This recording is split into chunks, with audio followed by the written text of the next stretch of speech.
Hey everybody, welcome back to the show. I'm your host, Dr. Nick, and this is the 90s Guy Show. Today it was revealed the other day, that the Famicom system will also be in a form of a mini system which will hook up through HDMI. The Famicom is the Japanese version of the North American NES. This was actually released a year before the NES in North America. It looks very different. The controllers actually fit on the side. It was red and white, and it was strictly in Japan. A lot of games came out for the Famicom that did not come over here.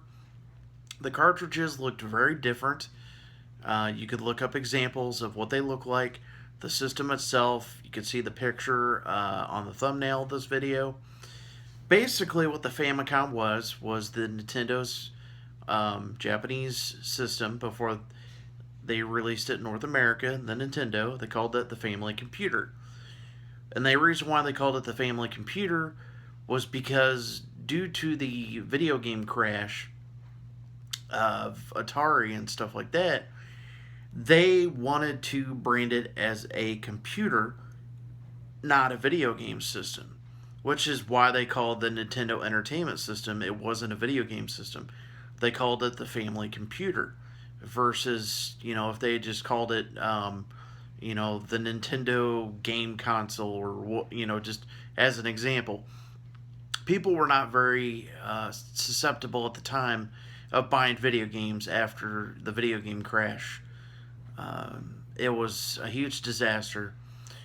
But the Famicom was released in 1983 and had great reception. A lot of people enjoyed it. Many, many good games came out for the system.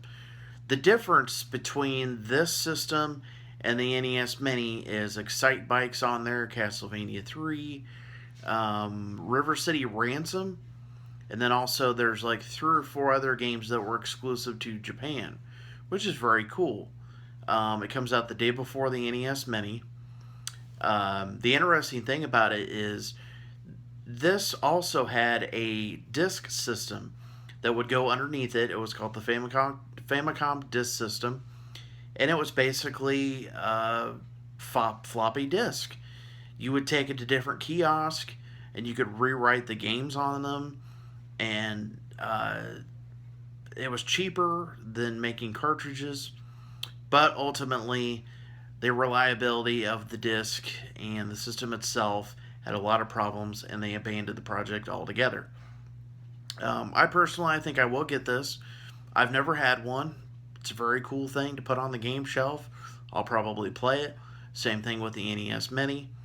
Nintendo has been a huge juggernaut in the video game system for years. Not so much. The Wii was another failure, in my opinion. The Wii U, big failure. GameCube wasn't really a failure, but it was very underrated.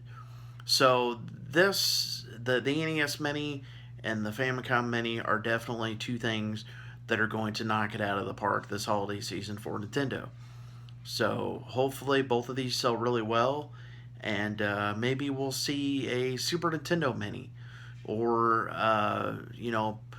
other companies have done the Sega Genesis plug and play, Coleco and Television, things like that. So this may be something new in the video game industry that we might see a lot of.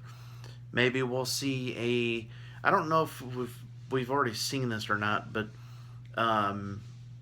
maybe a new version of the original Game Boy that you could play the original Game Boy games on.